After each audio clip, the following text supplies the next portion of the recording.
Baik, kita mulai saya. Bismillahirrahmanirrahim. Assalamualaikum warahmatullahi wabarakatuh. Waalaikumsalam warahmatullahi wabarakatuh. Baik, kita masuk ke pertemuan 4 ya untuk mata kuliah pemodelan perangkat lunak. Jadi di minggu ini kita lakukan secara sinkronus ya. Mudah-mudahan setelah UTS kita bisa kuliah secara offline. Baik, masuk ke pertemuan keempat. Jadi di sini kita akan membahas mengenai desain arsitektur ya dalam perangkat lunak. Jadi desain arsitektur ini biasanya untuk proyek yang lumayan besar gitu ya, apalagi proyek yang ada kaitannya dengan pemerintah, itu biasanya memang apa fokus gitu ya untuk membuat arsitektur terlebih dahulu, kemudian mengembangkan aplikasi-aplikasinya gitu ya, yang akan terkait dengan pemerintahan mungkin gitu ya, dan kemudian ada kaitannya juga dengan berbagai macam aspek atau environment lain. Misalnya ada kaitannya dengan organisasi gitu ya, ada kaitannya dengan jaringan, server ya, hardware dan lain-lain. Jadi biasanya untuk membangun suatu apa namanya enterprise gitu ya dalam suatu aplikasi yang mana aplikasi enterprise itu memang mencakup keseluruhan dari organisasi. Nah, biasanya dia lakukan desain arsitektur terlebih dahulu. Yes. Oke, di sini apa itu desain arsitektur? Jadi desain arsitektur itu adalah suatu blueprint ya dari suatu sistem.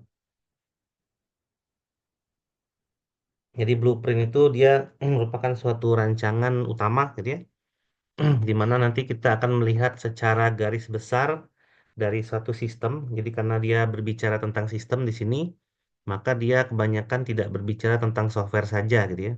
Jadi dia juga berbicara tentang hardware dan organisasinya. Nah, tapi memang kebanyakan beberapa daripada arsitektur itu dia hampir 70% ngomongin masalah software gitu ya. Nah, 30%-nya membahas masalah environment yang lain. Nah, di sini karena yang diinginkan itu adalah untuk melihat keseluruhan gitu ya daripada bayangan kita nanti seperti apa sih perangkat lunak ini ketika dia akan berjalan di lingkungan sebenarnya gitu ya. Nah, ini masuk ke fase deploy ya. Deploy ketika perangkat lunak sudah jadi, itu kan nanti kita install, kemudian aplikasi yang diinstal itu akan dipakai gitu ya. Nah, kita harus membayangkan saat dia digunakan itu nanti dia akan berada di lingkungan yang seperti apa, gitu ya. Misalnya dia harus menggunakan server apa, dia harus menggunakan service-service apa, gitu ya, dan lain sebagainya. Nah, namun karena ini masih di tahap desain, gitu ya, jadi dia masih kita gunakan secara abstrak. Ya, tapi nanti digunakan untuk tujuan utama yaitu untuk deployment, tapi itu nanti, gitu ya. Nah, apalagi misalnya dalam suatu kondisi, suatu perusahaan itu memiliki banyak sekali departemen terkait, gitu ya. Misal saya sekarang lagi project bareng Kemenpan RB, gitu ya.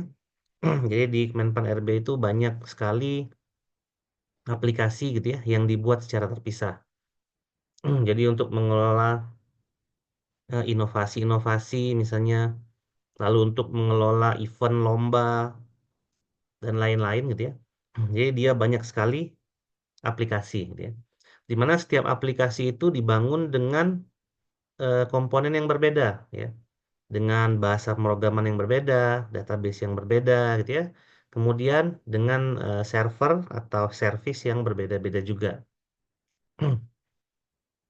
Nah, ketika kita melihat suatu organisasi gitu ya, di mana setiap divisi atau tiap unit mereka itu punya banyak sekali perangkat lunak, dan kita ingin membuat suatu perangkat lunak yang melibatkan banyak divisi itu, maka kita harus membayangkan arsitektur seperti apa nih, gitu ya, yang harus kita coba rancang terlebih dahulu. Dan tidak menutup kemungkinan ketika kita sudah merancang suatu arsitektur, nah, arsitektur ini akan diterapkan secara menyeluruh, gitu ya. Artinya nanti akan menjadi arsitektur utama dalam organisasi ini. Sehingga nanti software yang tadinya terpisah ya dengan software yang lain mau tidak mau harus berusaha mengikuti dari arsitektur utamanya. Nah, berusaha mengikuti di sini maksudnya ya kita lakukan proses re-engineering ya. Kita lakukan proses re-engineering, ya kita, ya dalam bahasa awamnya kita ubah data, aplikasinya kita ubah, kita modifikasi gitu ya untuk mengikuti arsitektur yang ditentukan. Nah, mengapa kita membuat suatu software arsitektur agar bisa melihat kira-kira bentuk final dari aplikasi kita itu seperti apa gitu ya. Yang mana tadi dimention bahwa bentuk final itu adalah bentuk yang nantinya akan digunakan bagi user, sehingga kita secara tidak langsung bisa menilai performansinya. Misalnya ada suatu aplikasi di mana aplikasi itu besar ya, menghandle banyak sekali kegiatan dalam organisasi, dipisah menjadi beberapa modul misalnya dan beberapa submodul lainnya. Kemudian misalnya ada suatu fungsi atau suatu modul deh ya. Kalau modul itu berarti di atasnya fungsi ya, di atasnya unit. Ada suatu modul di mana modul itu mengelola data yang sangat banyak misalnya.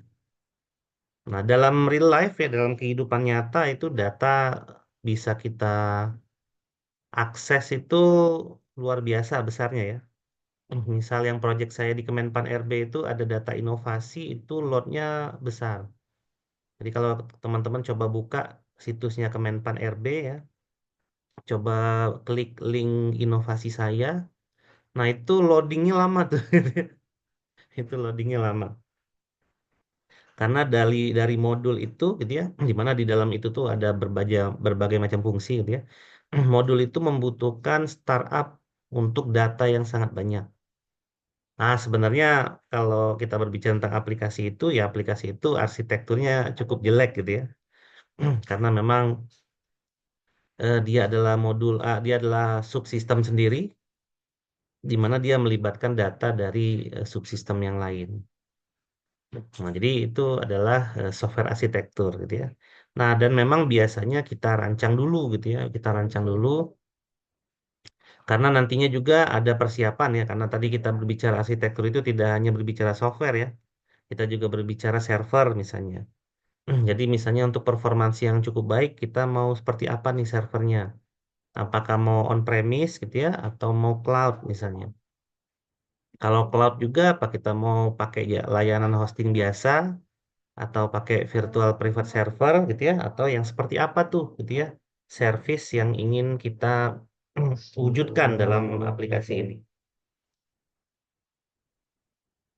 Nah, sehingga ada gambaran umum ya untuk software arsitektur. Jadi software arsitektur ini yang pertama itu ada kaitannya dengan desain gitu ya. Desain ini adalah desain sistem ya. Jadi software arsitektur itu akan menggambarkan desain sistem berupa desain software gitu ya, desain hardware ataupun desain brandware-nya gitu ya. Brandware itu bisa jadi yang menggunakannya atau yang memanfaatkan si sistem ini.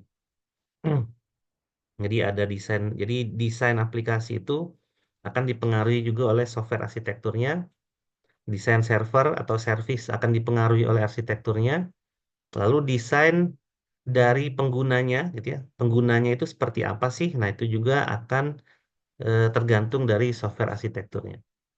Jadi ada yang pengguna itu bisa mengakses misalnya kita dapat suatu kondisi perangkat lunak di mana perangkat lunak itu pengguna itu bisa mengakses 24 jam tanpa henti misalnya gitu ya. Nah, itu arsitekturnya harus seperti apa biar bisa pengguna itu mengakses aplikasi 24 jam. Jadi mana mungkin per jamnya itu ada 1 juta akses misalnya. Nah, itu harus dipikirin gitu ya. Tapi ada juga yang aplikasi jarang dipakai nih gitu ya. Kalau di Unjani itu ada modul yang paling jarang dipakai itu yaitu modul perwalian gitu ya. di mana kita makainya itu 1 semester sekali. Kalau modul perkuliahan atau e-learning ya subsistem perkuliahan, khususnya di modul perkuliahan gitu ya, itu biasanya hampir tiap hari ya kita akses. Tapi ada banyak sekali modul-modul dalam aplikasi Unjani itu yang lecture aja ya, yang mungkin diaksesnya juga sangat jarang ya, baik oleh dosen, mahasiswa ataupun tenaga pendidikan. Nah, apabila kita memiliki kondisi seperti itu, maka arsitektur seperti apa yang cocok nih? Karena apa? Karena arsitektur itu nanti akan melibatkan cost gitu ya. Jadi arsitektur yang seperti ini mengelolanya akan lebih mahal daripada arsitektur yang seperti itu gitu. Arsitektur yang seperti ini biasanya dia low maintenance daripada aplikasi yang itu. Kalau arsitektur yang seperti itu bisa jadi harus ditungguin terus gitu ya, harus dipantau terus. Nah, kalau yang ini enggak gitu ya. Nah, dan seterusnya. Ya, sebagai contoh, misal tadi saya contohkan ada aplikasi yang diakses 24 jam setiap hari gitu ya, setiap detik oleh usernya. Kan tidak mungkin kalau kita harus pantau itu gitu ya. Kita harus pantau. Nah, maka kita harus menerapkan suatu arsitektur di mana arsitektur ini nanti akan bisa menghandle ya banyak sekali request yang ada pada user. Nah, dan penggunaan arsitektur ini juga akan melibatkan suatu teknologi gitu ya.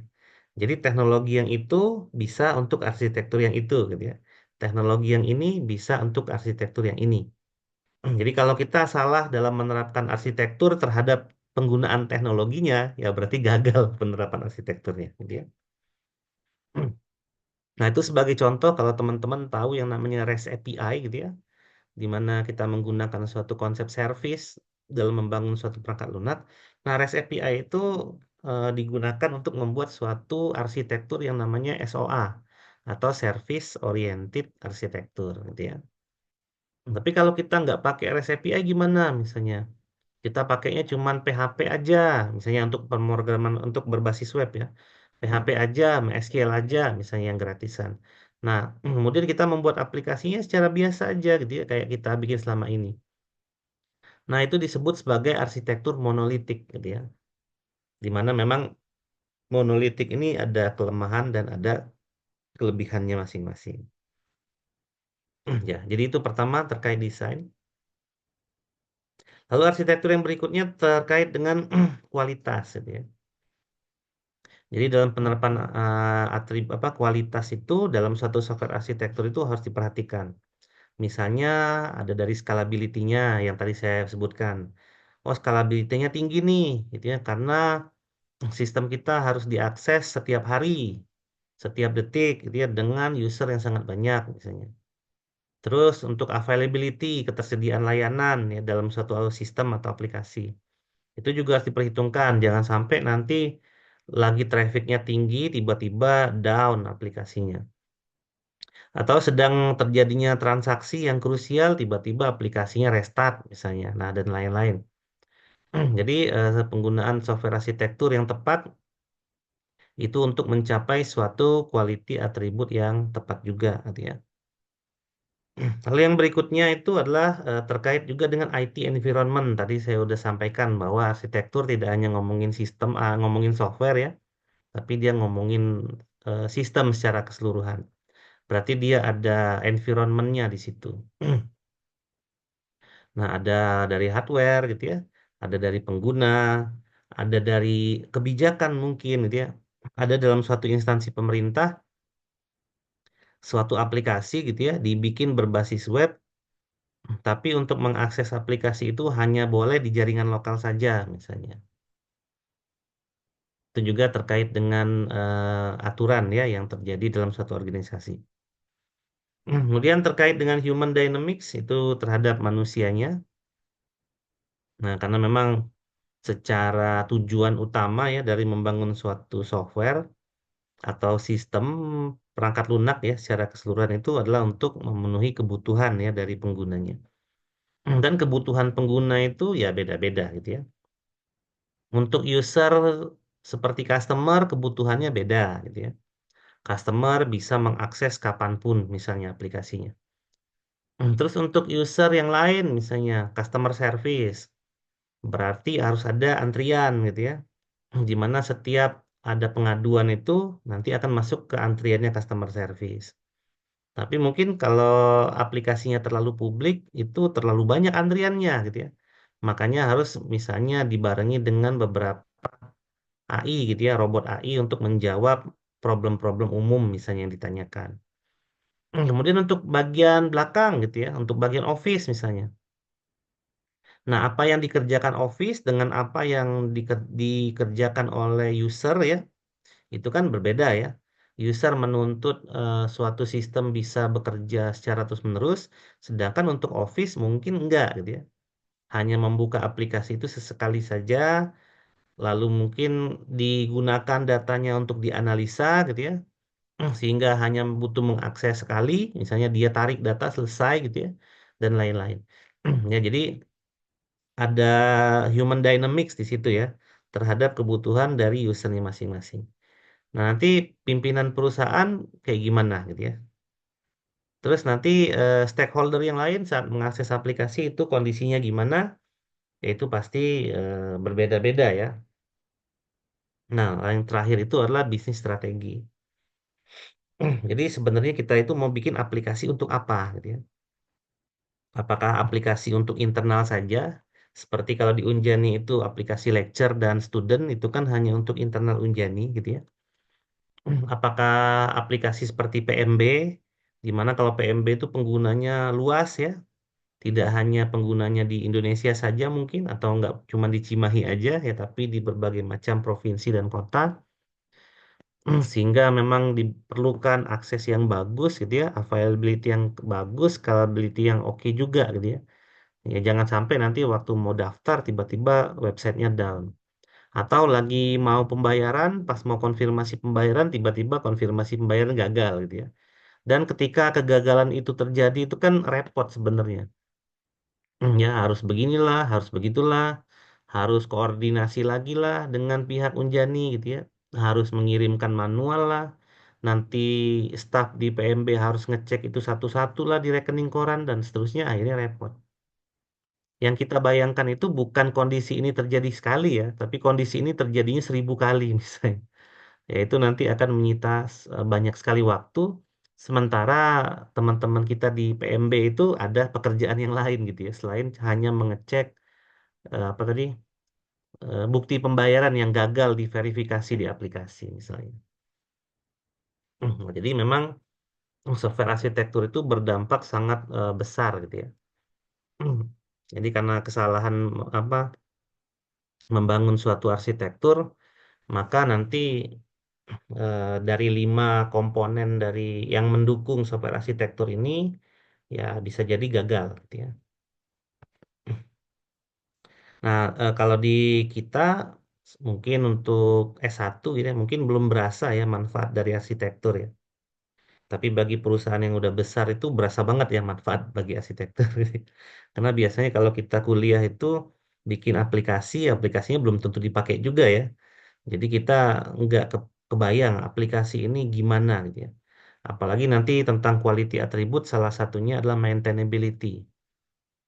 Ya suatu aplikasi misalnya udah jalan lama misalnya setahun, developernya juga udah lupa ya aplikasi ini dia bikinnya gimana. Tiba-tiba nanti ada pengembangan lagi dari aplikasi yang sudah jalan tadi. Nah, itu kalau desain arsitektur softwarenya jelek gitu ya, itu pasti pengembangan untuk ke depannya itu makin sulit ya. Apalagi nanti developernya ganti gitu ya dengan developer atau programmer yang lain. Nah, itu makin sulit lagi. Ya mungkin kalau di kuliah nggak berasa gitu ya untuk pentingnya apa untuk arsitektur ini. Nah, ini adalah tujuan utama ya dari arsitektur atau the main goals of architecture ini adalah the primary goal-nya. Jadi arsitektur itu dibuat untuk mengidentifikasi requirement yang nanti berefek pada struktur aplikasi. Nah, biasanya untuk requirement yang dimaksud ini ada dua ya. Kalau kita ngomongin software requirement itu berarti ada kebutuhan fungsional gitu ya dan kebutuhan non fungsional. Nah, yang sering diluput itu adalah kebutuhan non fungsional. Padahal kalau kita ngomongin arsitektur nih, kebutuhan non fungsionalnya yang paling banyak gitu ya. yang paling banyak di highlight maksudnya daripada kebutuhan fungsionalnya. Kan biasanya kalau kita bikin aplikasi itu cuma fokus pada kebutuhan fungsional. Misalnya sistem dapat melakukan absensi gitu ya. Sistem dapat mengubah status mahasiswa, cuman fokusnya itu gitu ya, kebutuhan fungsional dari aplikasi. Nah, tapi kita lupa mungkin mengecek kebutuhan non-fungsional lainnya. Non-fungsional itu seperti yang kita tahu adalah kebutuhan yang dia tidak terkait dengan suatu fungsi perangkat lunak, tapi kalau itu tidak terpenuhi, maka fungsi itu akan gagal dijalankan gitu ya. Nah, itu biasanya kebutuhan non-fungsional. Nah, kebutuhan non-fungsional itu juga melibatkan quality atribut yang di atas tadi. Misalnya salah satu yang paling banyak itu di highlight itu adalah masalah security, itu salah satu juga gitu ya. Security itu ya adalah capaian dari kebutuhan non-fungsional. Misal tadi fungsi absensi, pegawai bisa melakukan absen. Itu sebatas fungsi software aja nih. Tapi kalau dari aspek security-nya kita nggak pikirin, nah fungsi absensi ini akan gagal dijalankan gitu ya. Misal kita bikin fungsi absensi pegawai menggunakan GPS misalnya. Jadi dia misalnya ya ini desain ya. Desain aplikasinya dia bisa melakukan absensi melalui mobile phone dengan catatan dia berjarak 1 meter dari gedung kantor misalnya. Baru dia bisa melakukan absen. Nah, tapi kan kita tahu bahwa kalau kita menggunakan GPS ada software seperti fake GPS gitu ya. Atau misalnya nilai GPS-nya bisa diubah dan segala macamnya itu yang akan mempengaruhi dari penggunaan si aplikasi itu.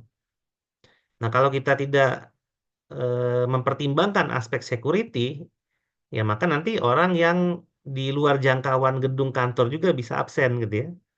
Karena kita tidak memikirkan aspek security-nya. Nah, aspek security itu tadi ya, dia tidak ada kaitan langsung dengan software, tapi kalau dia tidak kita perhatikan dengan baik, maka software yang kita buat itu tidak bisa berjalan sebagaimana mestinya. Itu yang pertama tuh ya, tujuan daripada arsitektur. Lalu yang kedua, ya, pembuatan arsitektur yang baik dapat mengurangi resiko bisnis. Ya. Jadi dia mengurangi resiko bisnis. Resiko bisnis itu yang tadi ya, lagi transaksi gagal misalnya. Kemudian lagi mau konfirmasi apa pembayaran gagal. Nah, itu kan berarti akan mengakibatkan ketidakpercayaan gitu ya bagi user untuk si aplikasinya. Tapi yang lebih besar lagi itu bukan ke aplikasinya, jadinya ke perusahaannya nanti. Misalnya website Unjani di PMB itu ngehang terus, ya user akhirnya males gitu ya masuk Unjani. Ya akhirnya dia lebih memilih mendaftar di kampus lain ya daripada Unjani. Nah, itu resiko bisnis tuh gitu ya. Karena resiko bisnis tuh ada kaitannya dengan dengan cost ya, value uang gitu ya. Dan ada kaitannya dengan waktu, ada kaitannya juga dengan tenaga ya. Yang memang itu semua itu mempengaruhi dari bisnis gitu ya. Nah, jadi ya begitu ya untuk main goals-nya. Jadi dua, yang pertama adalah untuk mengidentifikasi requirement secara umum, itu fungsional dan non-fungsional dua-duanya, yang mana nanti berefek pada struktur aplikasi. Struktur ini bisa struktur fisik atau non-fisik ya. Misalnya struktur dari desain software atau struktur dari desain service atau servernya nantinya. Kemudian bisa mengurangi resiko bisnis yang terkait dengan macam-macam ya. Dari bisnis itu bisa dari sisi teknikal gitu ya, atau dari apapun lah gitu ya, macam-macam.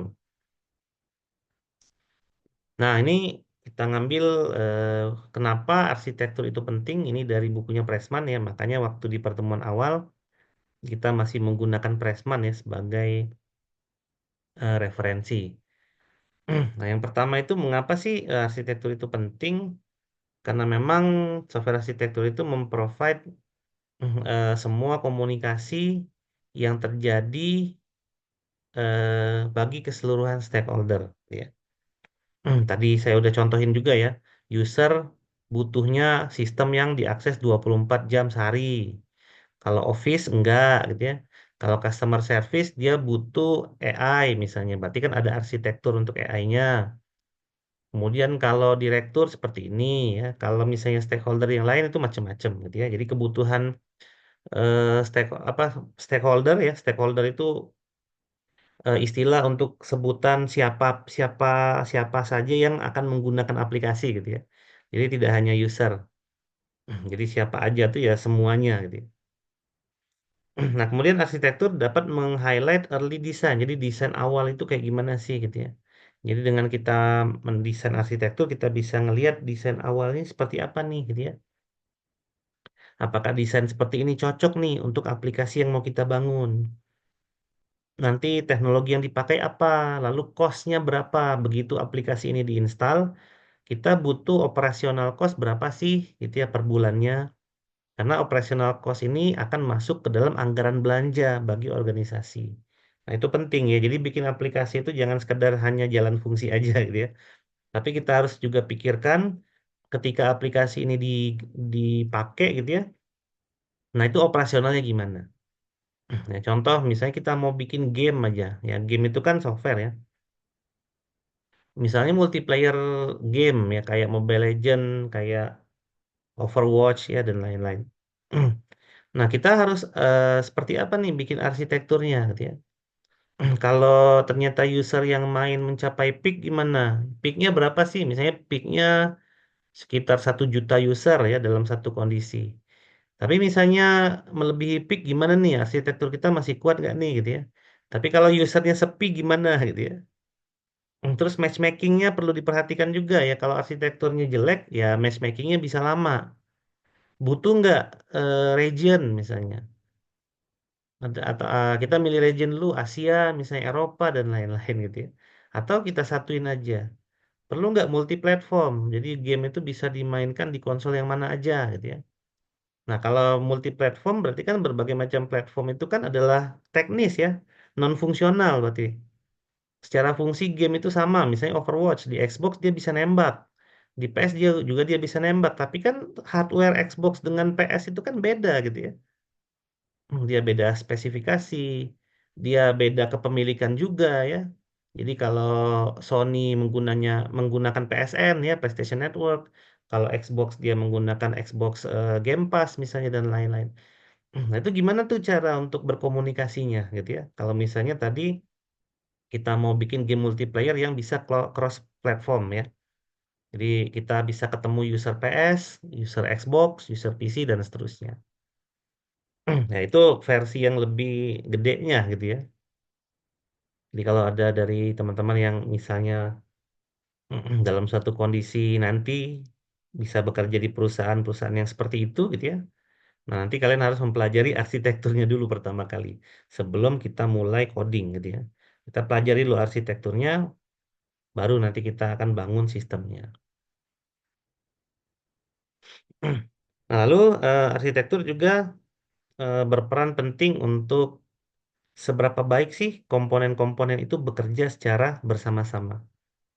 Jangan sampai nanti ada suatu komponen, entah itu subsistem, entah itu modul gitu ya, entah itu unit yang kemudian dia diakses secara bersama-sama, tapi dia tidak maksimal gitu ya dalam eksekusinya. Nah, mungkin dalam desain itu ada kaitannya dengan coupling ya, ada kaitannya dengan cohesion. Ya seperti apa sih kita mendesain arsitektur biar couplingnya nggak terlalu tinggi nih. Karena kalau couplingnya terlalu tinggi, ada bagian komponen yang mungkin ngebug gitu ya, atau error, maka nanti akan terkait dengan modul-modul yang lain. Sehingga mau nggak mau kalau komponen ini rusak, sistem kita harus kita matiin dulu. Gitu ya. Nah, jadi itu yang harus dipikirkan juga gitu ya. Jadi mengapa arsitektur itu penting ya menurut Pressman itu adalah 3 hal ini. Nah, ini biasanya adalah hal yang kita rancang gitu. Ini adalah alur gitu ya, alur rancangan untuk kita merancang dan memutuskan suatu desain arsitektur gitu ya bagi sistem yang mau kita bangun nih. Jadi sistem di sini tidak hanya ngomongin aplikasi ya. Kita ngomongin hardware, kita ngomongin IT environment, tadi ya kita ngomongin apa bisnis dan lain-lain ya. Kita ngomongin ya bisnis strategi, human dynamic, quality attribute dan seterusnya gitu ya. Nah, biasanya yang kita lakukan pertama kali itu ini bisa dimulai dari mana saja gitu ya. Tapi biasanya mulai dari sini dulu gitu ya. Jadi kita analisa dulu domainnya biasanya. Ini perangkat lunak ini dipakai buat apa sih? Kalau tadi untuk game gitu ya, game multiplayer misalnya, usernya seperti apa, ya, penggunanya seperti apa. Kalau ternyata gamenya untuk game mobile, kita harus perhatikan, wah game mobile itu kan Android itu kan banyak gitu ya, berbagai macam merek. Smartphone akan mengoptimalisasikan handphone dengan operation system Androidnya masing-masing gitu ya. Nah, kita harus pikirkan itu. Ada smartphone yang menggunakan game boosting misalnya, ada yang enggak gitu ya. Ada yang ya prosesornya Snapdragon, ada yang MediaTek ya dan lain-lain gitu ya. Nah, kita pelajari itu dulu ya, termasuk nanti mempelajari hardware arsitekturnya juga. Lalu kita melakukan requirement biasa ya, requirement analysis.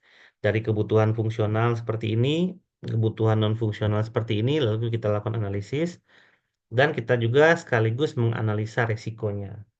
Oh, kalau misalnya user kita itu Android ketemunya kebanyakan MediaTek gimana gitu ya. Kan MediaTek kita tahu arsitekturnya kayak gini, beda dengan Snapdragon misalnya. Tapi untuk MediaTek yang baru, yang seri baru lah ya, seri D apa seri berapa gitu ya. Ini arsitekturnya, arsitektur hardware-nya ya, jadi ada kaitannya dengan ini. Itu mirip dengan Snapdragon nih. Ini gimana caranya? Tapi yang MediaTek arsitektur lama juga tetap harus kita support kan gitu ya. Nah, itu yang harus kita pikirin tuh. Tapi kalau misalnya arsitektur yang lama banget gimana? Nah, biasanya nggak disupport lagi. Makanya seringkali ada misalnya minimum requirement Android versi 8 minimum. Nah, berarti di bawah itu dia nggak bisa menjalankan itu lagi gitu ya. Karena kan operation system seperti yang kita tahu dia yang kita pelajari gitu ya di mata kuliah jaringan komputer atau Applikom gitu ya atau yang lain lah ya. Bahwa sistem operasi itu tugasnya untuk memanage hardware gitu ya. Jadi sistem operasi yang ada di komputer kita ini tugasnya untuk memanage eksekusi dari CPU, untuk mengontrol eksekusi dari RAM, mengontrol input-output, memanajemen file dan seterusnya. Ya, itu adalah fungsi operation system. Dan pasti operation system ini akan bekerja ya sesuai dengan arsitektur hardware-nya juga, gitu ya. Nah, kita lakukan analisa risikonya. Karena ya balik lagi, misalnya aplikasi ini udah jadi, tentu memerlukan cost yang lumayan gitu ya. Kalau game yang terakhir itu kan game multiplayer online kayak Sony bikin yang Concord itu kan dia udah menyiapkan online service yang luar biasa ya. Makanya dia ngedevelopnya itu mahal harganya. Tapi ternyata pemainnya nggak ada gitu ya. Di Steam aja pemainnya nggak nyampe 300 ya. Nah itu kan berarti kan sia-sia aja tuh menginvest server. Misalnya dia on premise nih, dia udah bikin server fisik misalnya. Yang mana server fisik itu bisa menampung 1 juta pemain dalam satu waktu. Ternyata yang main cuma 300 kan sia-sia tuh sisanya gitu ya.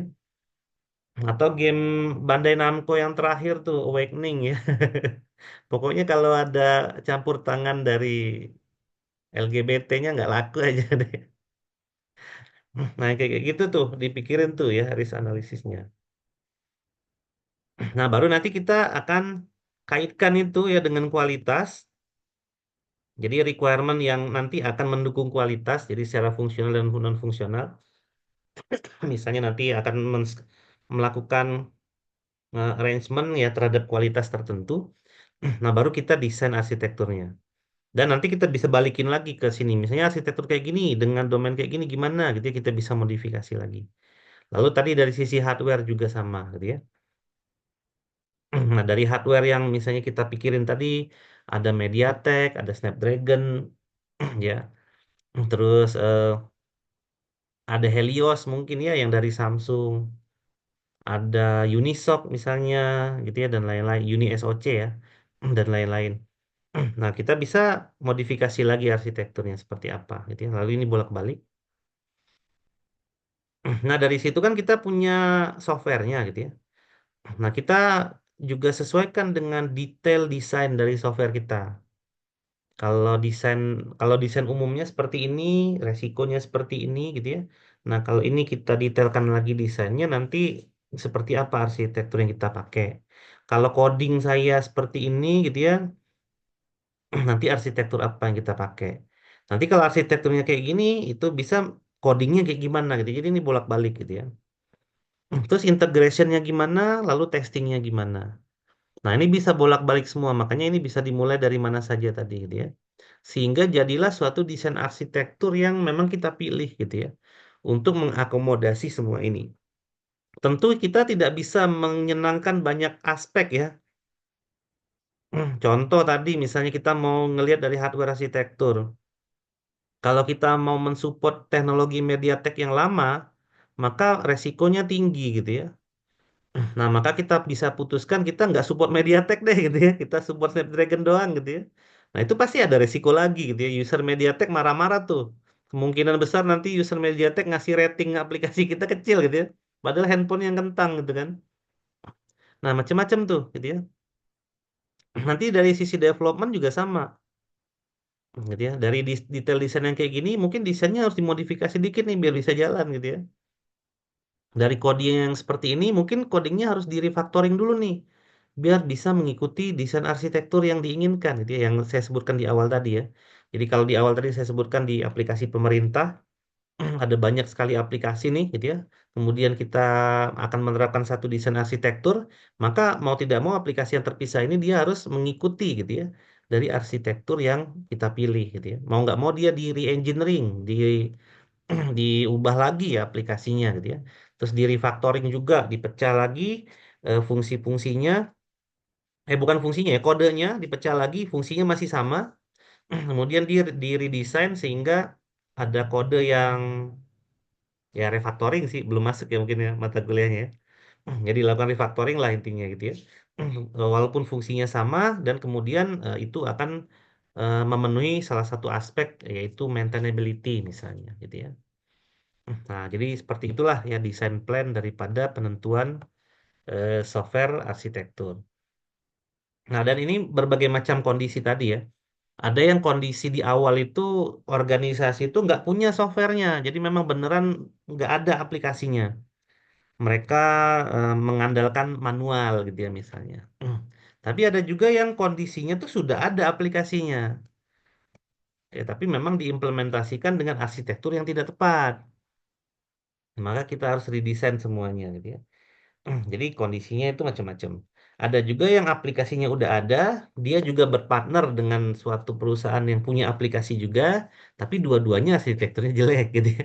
Nah, itu nanti akan dinamis gitu ya. Jadi nanti akan banyak hal yang dipertimbangkan untuk mengimplementasikan suatu arsitektur tertentu.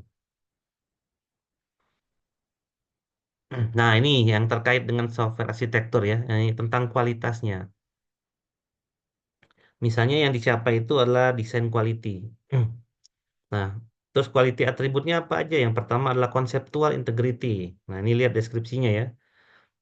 Di situ mendefinisikan suatu konsistensi dan coherence ya terhadap semua desain, keseluruhan desain, dan dia juga akan mempertimbangkan bagaimana suatu modul itu akan dirancang. Jadi merancang modul itu susah-susah gampang ya. Contoh kalau kita mau membuat sistem akademik gitu ya. Ini sistem yang kita tahu aja nih.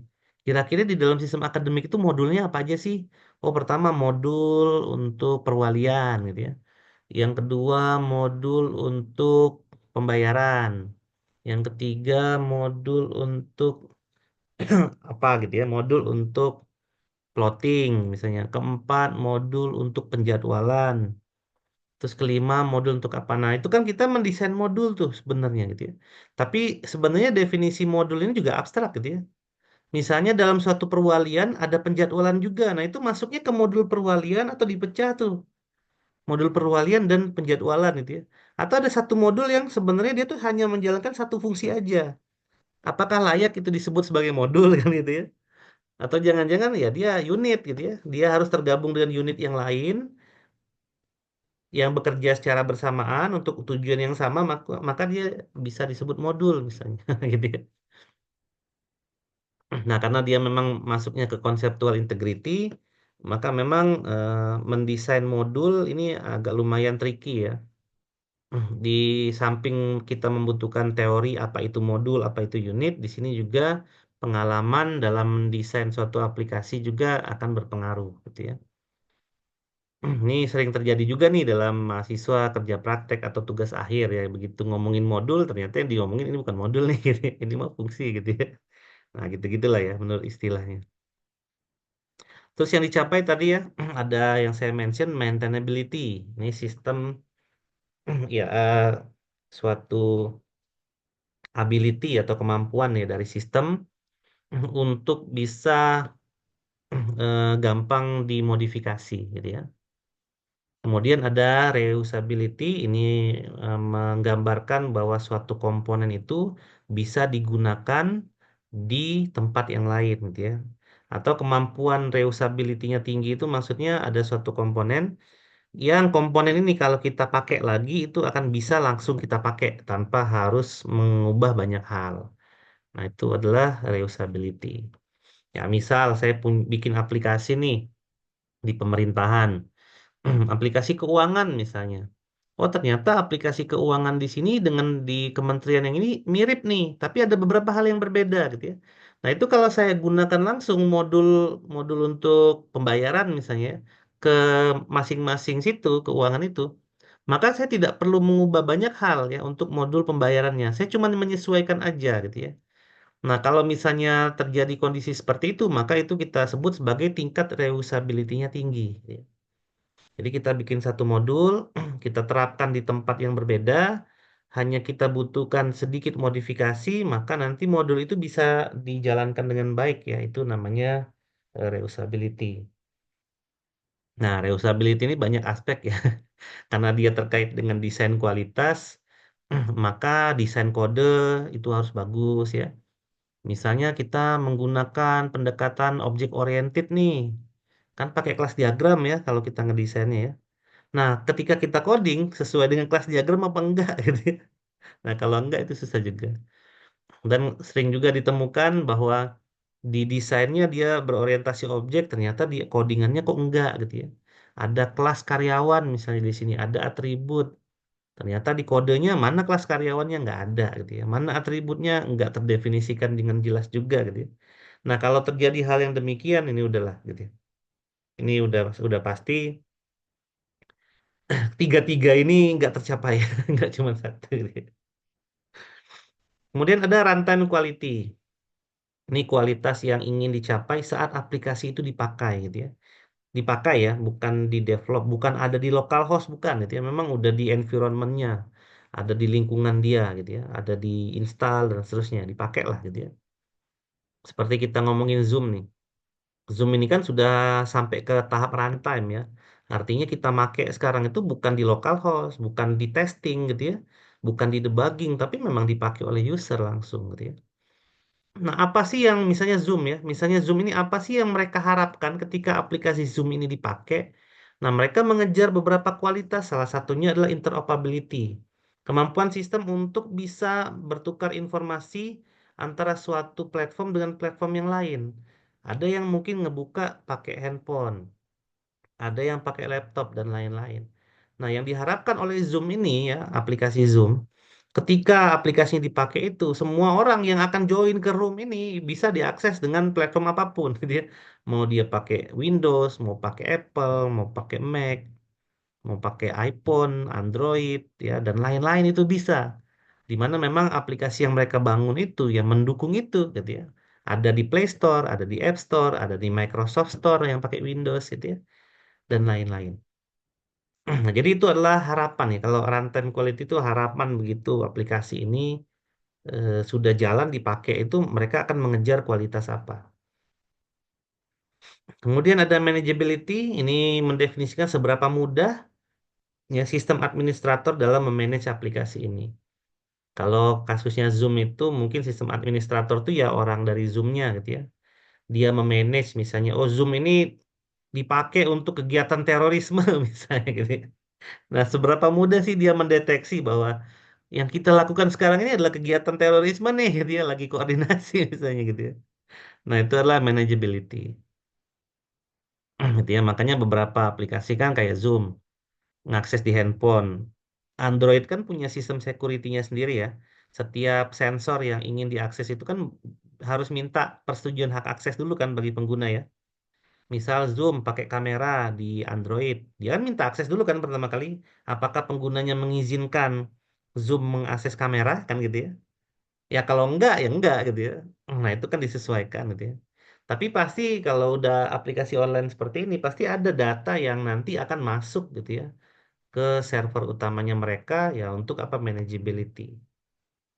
Tapi kan yang eksekusi Zoom sekarang tuh kan nggak cuman kita kuliah di sini ya.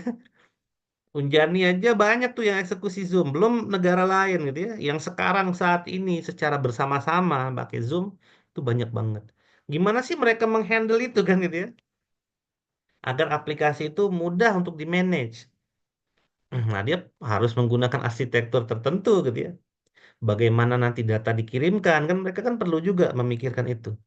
Kan nggak mungkin data di seluruh dunia tiba-tiba masuk server thread gitu ya. Gimana gitu. Nah, dia dia harus menciptakan suatu mekanisme transaksi data di mana tetap akan menghimpun semua data dari seluruh dunia, tapi ya tidak menyebabkan server mereka tiba-tiba mati. Ya kebayang aja tiba-tiba server Zoom mati gitu ya, nggak bisa pakai kita Zoom-nya. Karena layanan Zoom ini kan pasti tidak peer-to-peer, artinya bukan dari laptop saya ke handphone kalian langsung kan. Pasti terhubung dulu di eh, servernya Zoom, baru disebarkan lagi ke tempat lain. Jadi nggak peer-to-peer, nggak hubungan kita tuh nggak direct gitu ya. Kalau hubungannya direct itu beda. Peer-to-peer itu mungkin kalau kalian tahu torrent, nah torrent itu peer-to-peer gitu ya, komunikasinya dia langsung. Jadi kalau kalian mau mengcopy data dari laptop saya share via torrent, kalian download, nah itu tidak melewati server siapapun gitu ya, tapi dia direct transfernya. Nanti akan tergantung dari siapa, dari kecepatan internet saya dan kecepatan internet kalian gitu ya. Tapi kalau Zoom ini akan terhimpun tergantung dari kecepatan internet kita semua, gitu ya. Nanti dia akan menyesuaikan, gitu ya. Kalau ada teman yang pakai Android, pasti agak patah-patah dikit, gitu ya. Ada yang enggak, gitu ya. Ada yang kayak slow motion, gitu ya. Gitu ya. Nah, dia akan menyesuaikan seperti itu. Lalu ada reliability, ini kemampuan sistem untuk beroperasional overtime, artinya kemampuan diaksesnya tinggi, gitu ya. Dia bisa beroperasional 24 jam sehari gitu ya, 7 hari seminggu gitu ya, dan seterusnya ya, 365 hari per bulan per tahun gitu ya. Jadi itu adalah reliability. Lalu ada scalability tadi ya, kemampuan sistem untuk menghandle load gitu ya, tanpa impact pada performance. Jadi kalau misalnya seluruh dunia ini pakai Zoom gimana gitu ya, masih ke handle nggak nih servernya kita gitu ya. Lalu dari security tadi ya capability of system untuk menghindari malicious or accidental action. Jadi ya untuk menghindari kejadian yang tidak diinginkan dia dari sisi apapun lah itu ya, dari sisi desain, dari sisi penggunaan dan seterusnya. Kemudian ada performance ya tentu Zoom, pembuat Zoom gitu ya, developernya Zoom ini menginginkan ya Zoom ini bisa dieksekusi dengan baik gitu ya dari waktu ke waktu. Lalu availability ini untuk fungsional yang diharapkan itu berjalan dengan baik. Misalnya ini kan Zoom saya rekam. Oh, fungsi rekam itu berjalan dengan baik walaupun banyak orang yang menggunakan Zoom. Lalu saya melakukan rekaman via cloud.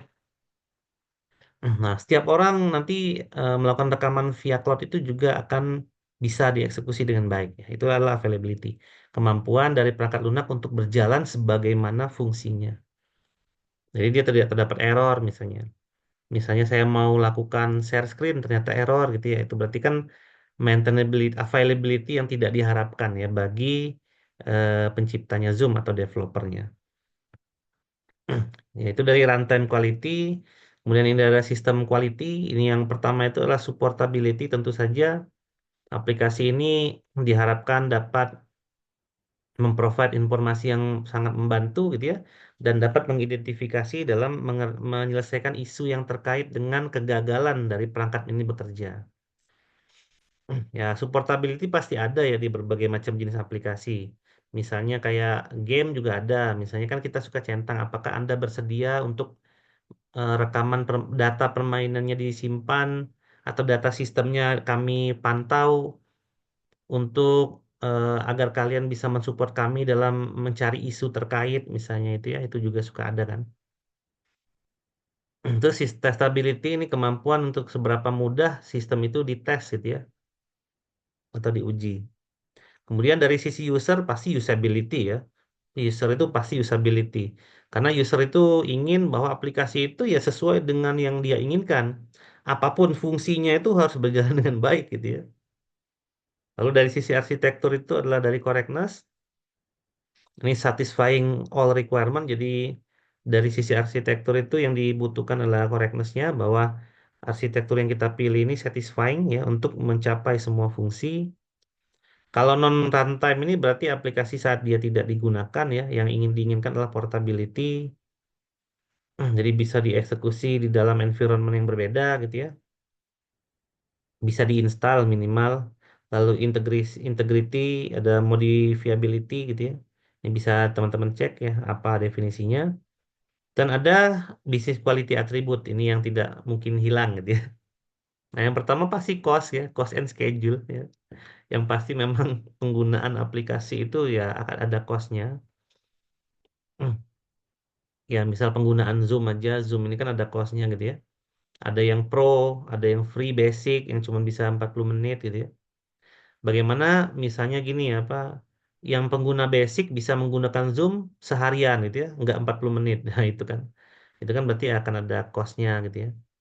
Terus gimana kalau misalnya Zoom ini ada calonnya gitu ya untuk versi pro. Illegal action misalnya, carding pakai kartu kredit dan lain-lain lah gitu ya.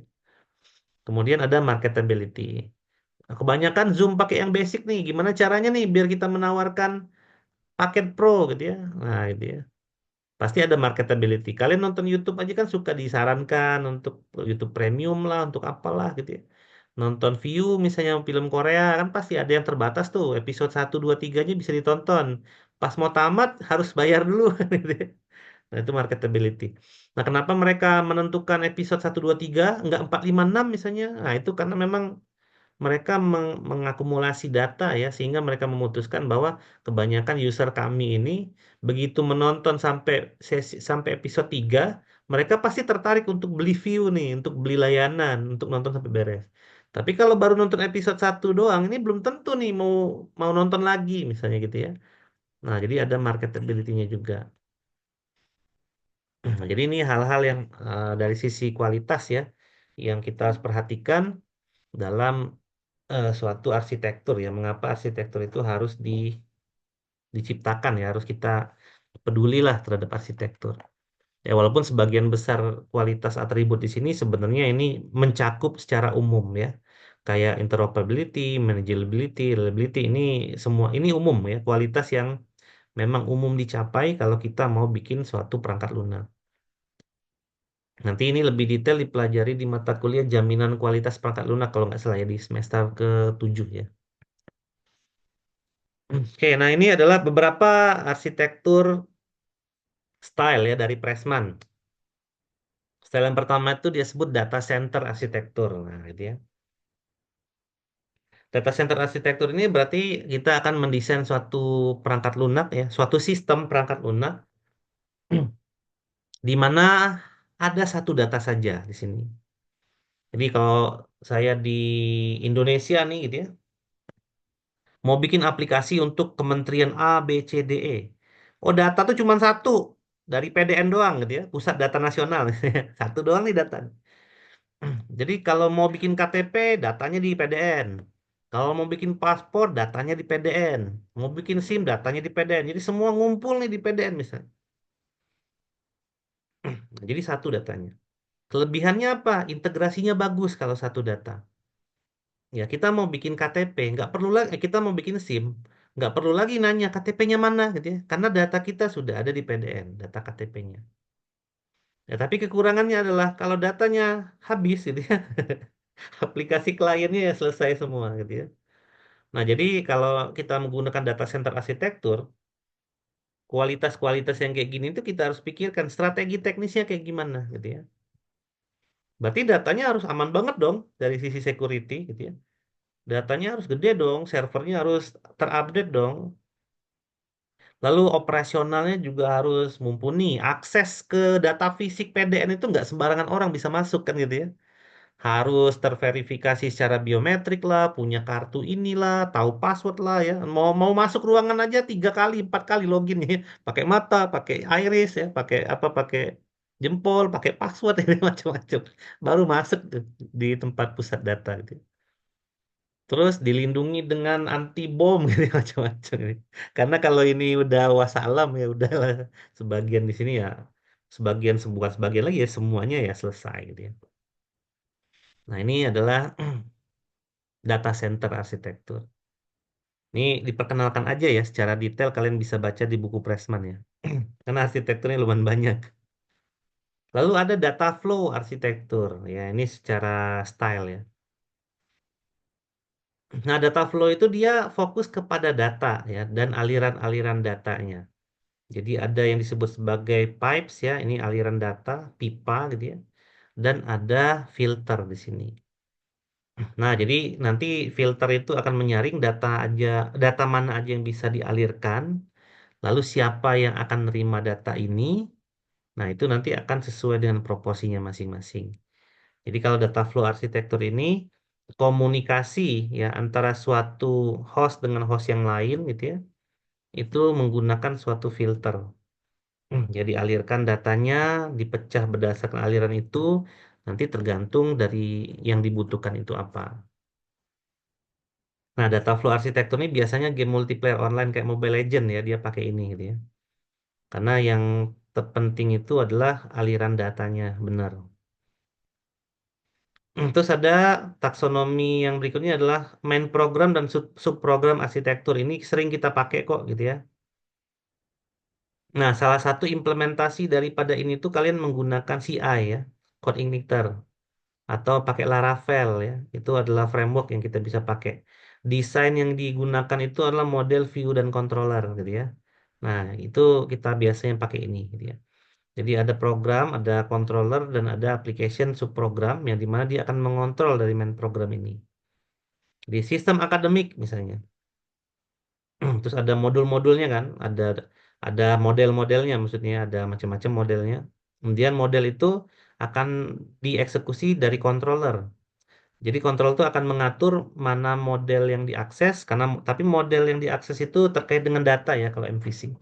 Jadi mana nanti model yang diakses dihubungkan dengan view yang mana gitu ya. Nah, dia ada di sini. Ini kalau kalian codingnya menggunakan CI, tapi benar mengimplementasi model view dan controllernya dengan baik gitu ya, maka dia termasuk dari arsitektur style yang ini ya, yang main program subprogram arsitektur. Tapi kalau kalian codingnya natif gitu ya, nggak pakai desain arsitektur ya natif aja, yaitu arsitekturnya monolitik gitu ya. Kemudian ada yang layer arsitektur. Nah, ini juga arsitektur yang umum biasanya kita pakai ya. Ada campuran beberapa kombinasi kadang-kadang dari arsitektur ini, data center, data flow, main program dan subprogram, dan layer arsitektur. Nah, kalau layer arsitekturnya dia membatasi atau membagi ya suatu sistem itu menjadi beberapa layer. Misalnya yang paling luar itu adalah user interface layer. Ini ada kaitannya dengan interaksi ke manusia ya. Jadi orang itu, manusia itu mau berinteraksi dengan aplikasi ini tidak langsung ke core layernya atau ke utility layernya, tapi harus melalui UI dulu ya, user interface layer dulu. Nah, nanti dikomunikasikan oleh user interface layer ke application layer, baru ke utility layer, dan baru ke core layer. Nanti penyampaiannya ke user juga sama ya, dari core layer ke utility, ke application, ke UI, baru ke user gitu ya. Nah, nanti masing-masing arsitektur ini akan berbeda untuk detail desainnya. Jadi kalau tadi ada detail desain, ini bisa masing-masing berbeda. Nah, lalu ada yang object oriented arsitektur. Bisa nggak object oriented arsitektur dipakai juga layer? Bisa ya. Jadi ini bisa dicampur ya arsitekturnya. Tergantung nanti posisi penyampuran ada di mana gitu ya. Nah, kalau object oriented itu arsitekturnya seperti ini ya. Ini ada skenario di tengah-tengah. Lalu dari sisi logiknya akan terkait dengan tergantung skenario. Dari proses juga akan tergantung skenario. Dari physical view juga tergantung skenario. Dan development view juga tergantung skenario. Nah, kalau kita kaitkan dengan desain yang dipakai dalam objek oriented arsitektur seperti WML gitu ya, skenario ini ada di use case biasanya. Development view ini adalah development diagram, physical view ini kelas diagram, proses view ini ada di apa? Sequence diagram dan activity diagram ya. Logical view ini ada di state ya, state diagram. Nah, jadi mereka saling terkait gitu ya. Jadi misalnya kita ngomongin sequence diagram, kita ngomongin desainnya ya. Sequence diagram itu terkait dengan kelas diagram gitu ya. Kelas diagram itu nanti terkait dengan komponen diagram, terkait dengan deployment diagram gitu ya. State juga akan terkait dengan kelas, state akan terkait dengan sequence dan seterusnya. Tapi semuanya terhubung ke skenario yang sama. Jadi kalau skenario ini misalnya ada fungsi absensi pegawai, nah gitu ya. Fungsi absensi pegawai ini kayak gimana sih secara proses? Oh, berarti dari pegawai ada UI-nya, ada kelas ini berinteraksi ya. Ya secara fisik gimana sih gitu ya? Ada kelas ini, ada atribut, ada metode gitu ya. Secara development gimana sih? Oh kayak gini, ini komponennya nih gitu ya. Kalau mau akses dia harus begini, ini desain servernya dan lain-lain. Kalau dari sisi logiknya gimana sih? Oh ini itu begini, secara alur begini dan seterusnya. Nah, semua ngumpul di dalam suatu fungsi yang namanya fungsi absen pegawai tadi gitu ya. Jadi dia akan memandang suatu sistem itu tidak terpisah antara data dan proses. Jadi biasanya kan kalau yang kayak gini kan mempisahkan data dan proses ya, yang ini ya, data flow. Tapi kalau objek ini enggak ya, objek oriented itu dia tidak memisahkan antara data dan proses. Dia data dan proses jadi satu. Makanya dia disebut dengan kelas. Kelas itu berarti menyatukan antara proses dan data. Di mana kan komponen kelas itu kan ada data ya. Datanya adalah atribut kan gitu ya. Lalu ada proses yaitu metode kan gitu ya. Tapi dia tidak memisahkan antara atribut dengan data. Dia menyatukan itu lalu dia akan menggambarkan suatu interaksi ya yang akan ada kaitannya dengan data dan proses tadi. Nah, itu adalah object oriented architecture. Ya, implementasinya pakai OP gitu ya.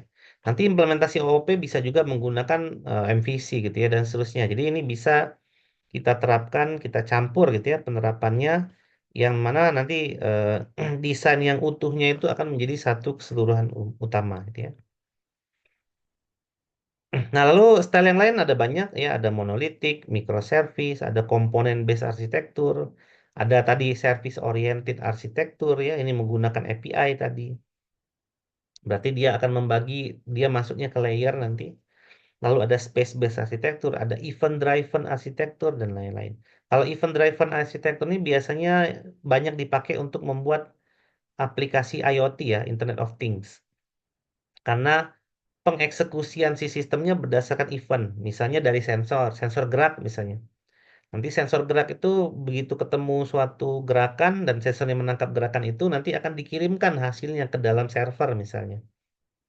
Nah, itu event driven arsitektur. Kebanyakan aplikasi IoT ya yang menggunakan event driven ini. Ya, dan basic daripada masing-masing ini adalah ya ini semua gitu ya. Ini karena ini memang taksonomi utamanya ya. Jadi ini bisa dicampur dan penyampuran ini akan masuk ke dalam monolitik kah, microservice kah, komponen base kah gitu ya, service oriented kah dan seterusnya. Nah, kita juga lihat dari Pressman ya bahwa sebenarnya kan aplikasi yang paling laku saat ini adalah aplikasi mobile dan aplikasi web gitu ya. Nah, kalau menurut Pressman aplikasi yang biasanya dibikin untuk web dan mobile tuh banyak menggunakan yang namanya multi-layer arsitektur. Jadi konsepnya layer arsitektur ini ya, ini yang menjadi utama. Terlepas mungkin mau dia datanya satu atau datanya terpisah, ya utamanya ini gitu ya, layer arsitektur. Nah, di mana ada UI layer gitu ya. Di beda buku yang kita baca, kalau bukunya kita baca yang lain ada yang disebut sebagai presentation layer itu sama aja dengan UI layer gitu ya. Atau ada business layer itu namanya sama aja dengan application atau logic layer dan ada data layer gitu ya. Jadi dia melihat lapisan dari layernya. Ya, jadi konsepnya sama dengan layer arsitektur dan biasanya disebut sebagai satu tier, dua tier, tiga tier, dan multi tier. Kalau SOA sebenarnya dia masuk ke sini juga, tapi ada layer service ditambah di tengah-tengah sini. Di sini ya, antara user interface dengan application layer itu ada yang namanya service layer. Nah, itu untuk service oriented arsitektur. Nah, tentu saja dalam pembuatan arsitektur ini gitu ya, itu kita tidak hanya memikirkan softwarenya, ingat ya, kita mikirin hardwarenya juga dan kita mikirin teknologinya juga. Jadi kalau kita nerapin service oriented arsitektur ya kita mau nggak mau harus pakai yang namanya teknologi REST gitu ya. Kalau nggak pakai REST ya nggak bisa gitu ya. Terus kita harus pakai Apache Kafka misalnya. Kafka di event driven ya. Kalau nggak pakai Kafka nggak bisa. Kalau kalian pakainya Apache Server ya pakai SMPP kan apa Apache tuh ya service-nya PHP ya. Ya nggak bisa gitu ya pakai event driven.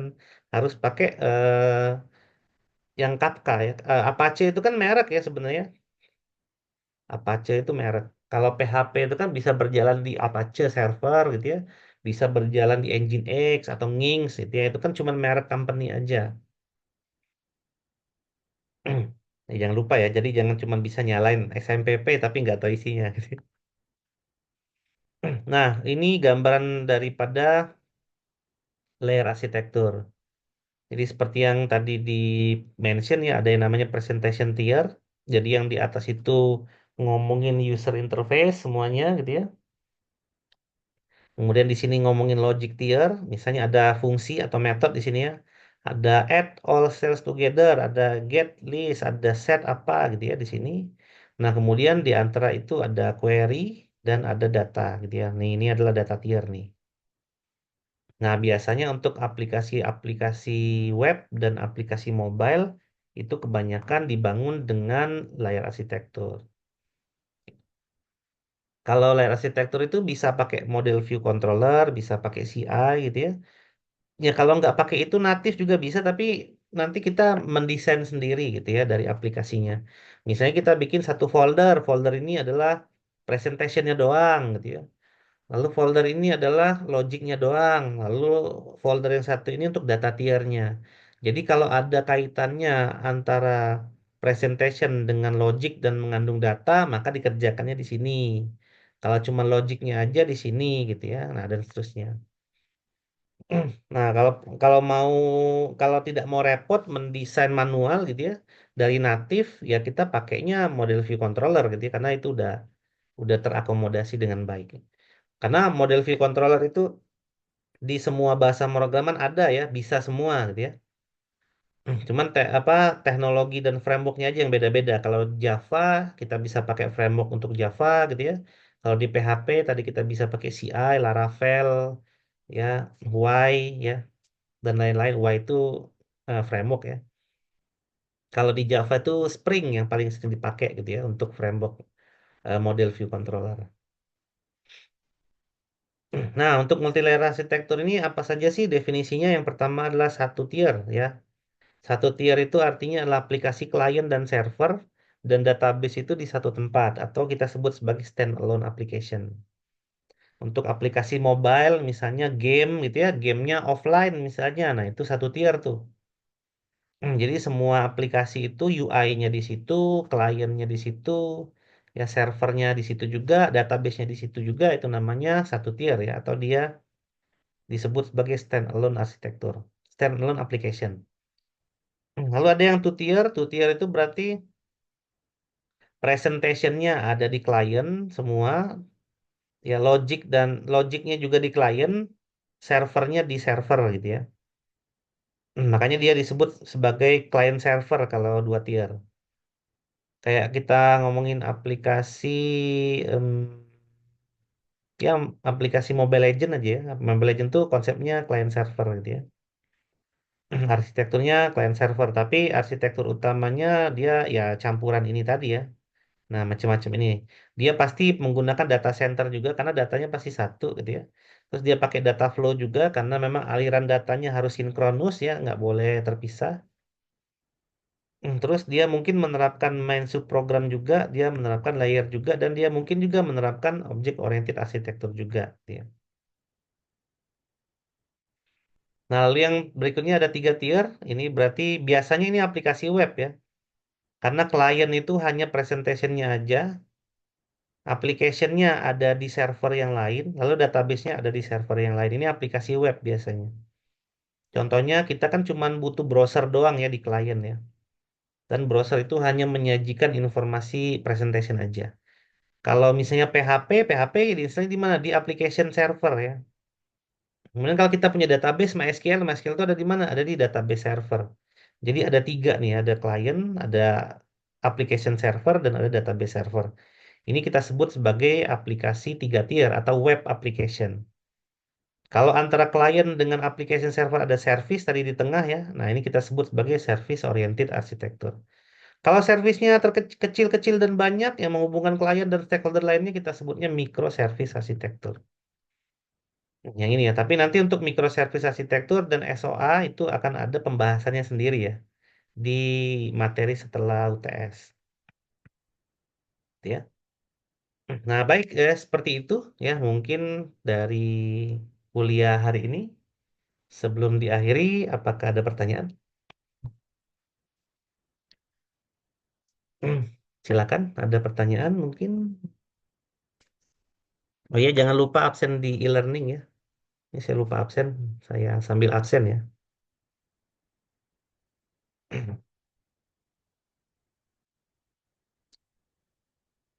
Silakan kalau ada yang ingin ditanyakan.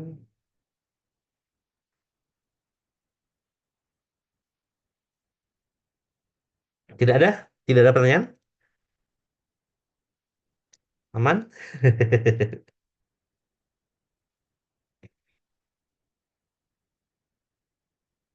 Pemodelan perangkat lunak.